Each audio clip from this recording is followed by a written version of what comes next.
Good morning, and let me also begin by acknowledging that we meet on the lands of the Ngunnawal and the Ngambri peoples, and also to recognise that today is Remembrance Day, and at 11 a.m. we'll pause to remember all of those diggers and both men and women who have fought for our country, and particularly, as Senator Scullion said, recognising the Aboriginal and Torres Strait Islander service people who have always fought in every battle in Australia, from the frontier right through to every war offshore.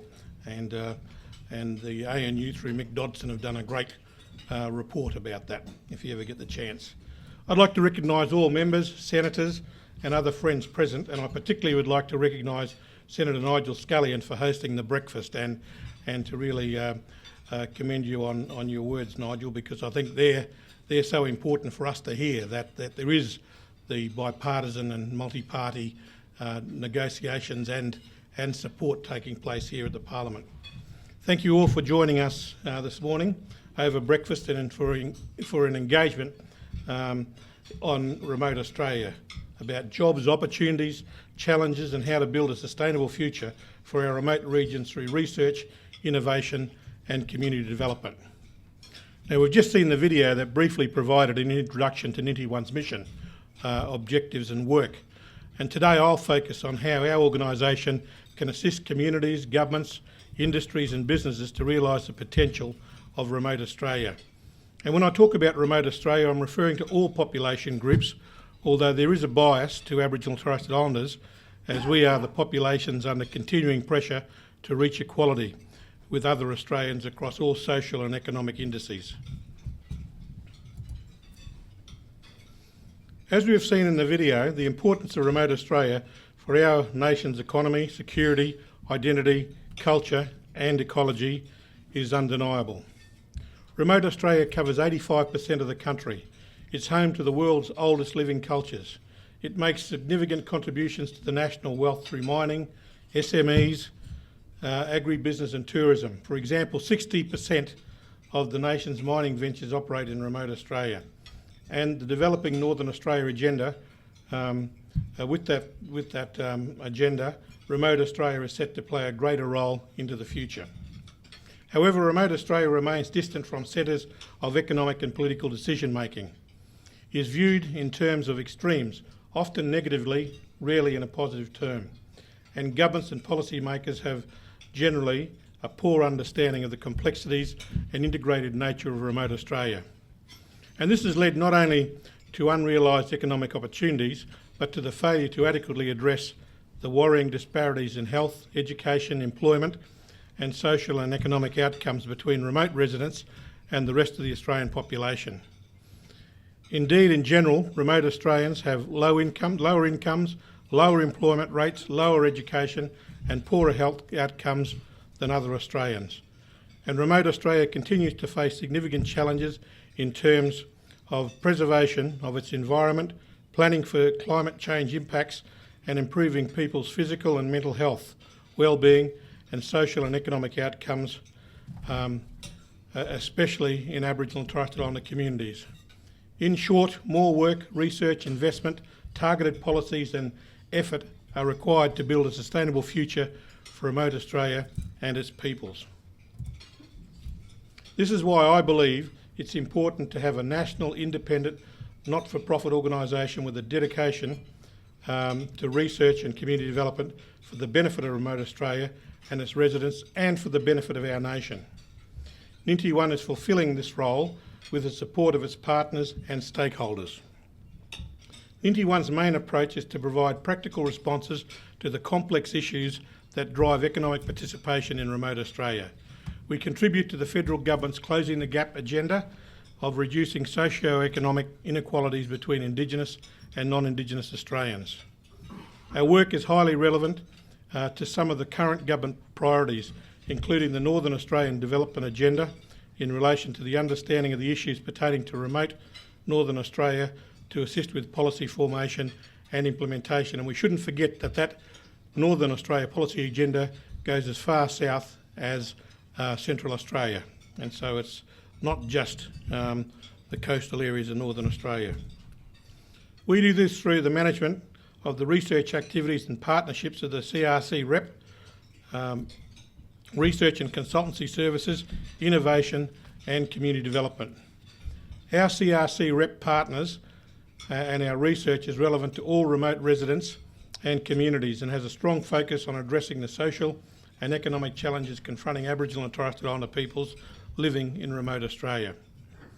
Now, I'll talk later about some of our recent findings and how we can apply this new body of knowledge to improve policies and program outcomes. Our innovative research approaches, our ability to draw on the capacities of our partners, our presence on the ground and unparalleled access to communities across remote Australia through our extended network of Aboriginal community researchers enables us to deliver relevant and practical solutions. As you can see in the slide, our partners are seasoned players, and our 12 university partners can draw on their faculty staff who represent all disciplines across the spectrum of sciences to humanities and business and economics. Now, while Ninti One has over 10 years' experience working in and with remote Aboriginal and Torres Strait Islander communities, our staff and partners have many decades and in fact lifetimes of on-the-ground experience. Our Managing Director, Rod Reeves, who you've met, has worked in 42 countries in the international development field for over 3 decades, including as General Manager of Coffee International Development. Ninti One recognises that sustainable, healthy and viable remote communities depend on the participation, ownership and partnership of the people who live in remote regions and communities. Therefore, participatory action research is integral to Ninti One's work. Unique innovation that Ninti One applies to participatory action research is to use teams of local Aboriginal community researchers to work in all its research and community development projects. ACRs, as we call them, are based in remote regional communities and are essential to our research and evaluation teams. They assist in the design of the research and then conduct on-the-ground research, participate in the analysis of the findings, and finally test and provide feedback to the communities. And they can also contribute to the implementation and monitoring phases to achieve better results and outcomes. The ACRs are employed and trained by Ninti One and supported by Ninti One staff and our corporate structure. ACRs can deliver better quality research outcomes than most external researchers because of their unique competitive advantage based around location and local knowledge. They use a variety of skills such as impartiality, which is most important, language, cultural concepts and local knowledge that no outsider is equipped with. And this leads to a collection of better information that translates into successful and ethical research and application outcomes that have positive impacts on employment, education and delivery of services to remote communities. And it's also a time and cost efficient practice that is more comprehensive than just working with a few power brokers in a community, as we often see with government officials who fly into communities for a couple of days, meet a few people, fly out, think they've got a knowledge of the community. And I'd go as far as to say that even some of the residents of government residents in communities are limited in who they can interact with within the communities. Aboriginal community researchers can significantly contribute to improving the design and implementation of government policies in remote areas. As mentioned, ACRs are involved in a variety of Ninti One projects at present, including the CRC-REP research and consultancies for organisations, including government agencies. Now, I'll use a couple of case studies to show how we can assist in providing the knowledge required to develop or adapt policies so that they can work in remote communities using the ACR program. And I should also mention that many of our ACRs have a dual function and many more are being upskilled to take on the role of Indigenous Community Change Agent. The Indigenous Community Change Agent's role is to assist with the implementation of programs on behalf of clients through conducting community forums and other methods of information dissemination within the community. Often it'll be in language and often it'll be to be able to reach those people who most officials, including some councils, can't reach. An example of how the ACR program can assist in adapting national policy to local circumstances is the work we currently do in one of our National Disability Insurance Scheme trial sites, the Barkly region in the Northern Territory. We have recently been engaged by National Disability Services, an NGO, to undertake a research project to assist in the development of support arrangements and associated workforce development to meet the needs of Aboriginal people with disabilities living in the Barkly region. Our ACRs are investigating how support is currently provided to people with disabilities and the different roles played by families and services. They also seek to understand what people with disabilities think about the support they are receiving now and what they think could or would improve their well-being if they could choose more support. And the knowledge produced will provide the basis for identifying options for models of support that, firstly, reflect the needs and aspirations of the Aboriginal people or persons with a disability, incorporate a comprehensive understanding of the roles of carers, including unpaid family members and paid workers, take into account the requirements of the NDIS, and translate the knowledge into guidance for strategies to support paid and unpaid workers in the disability area in the context of the NDIS. We know the NDIS has got difficulties being rolled out in an urban environment. You could just really appreciate how complex it is in a remote community where a lot of services aren't currently provided, but it also creates opportunities. Similarly, we have been engaged by the South Australian Lifetime Support Authority and the National Disability Insurance Authority to find out more about the needs of Anangu people with disabilities living in the API lands of South Australia in order to help the agencies design and implement their services to better meet Anangu needs.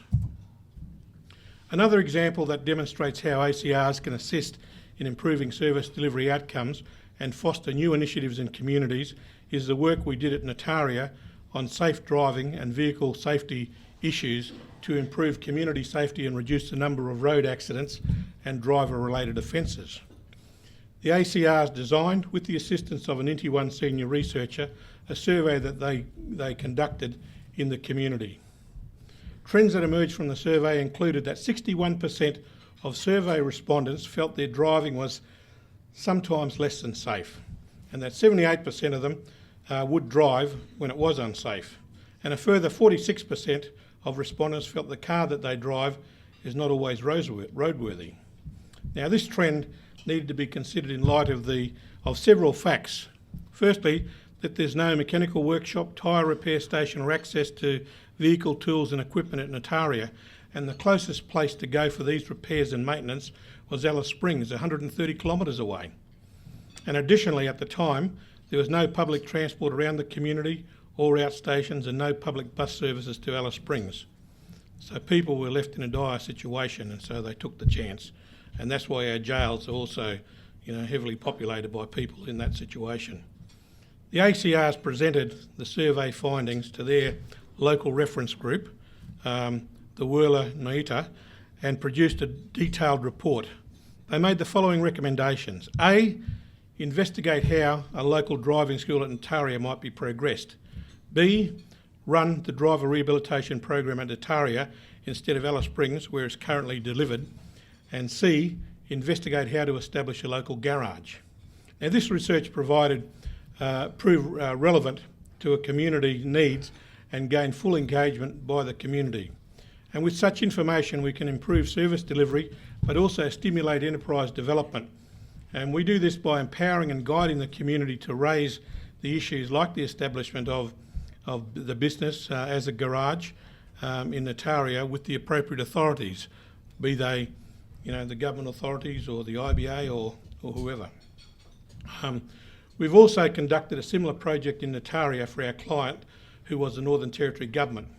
It entailed a survey of the smoking incidents and attitudes of the whole community to enable the client to develop a fully informed strategy to address smoking cessation in the community.